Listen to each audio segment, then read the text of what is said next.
Hello, it is Chrome Laurel here with another video. I'm here to show you what I got.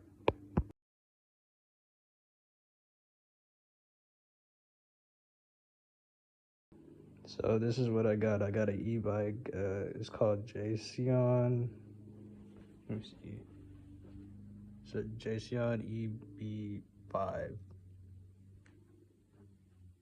It's a e-bike.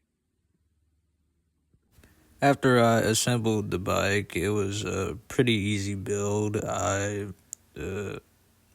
attempted to turn it on to see if it was fully charged, and it was mostly charged when I first got it. And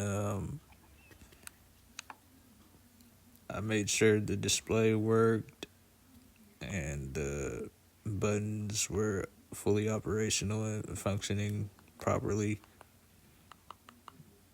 And I tested it out once I got it out the box.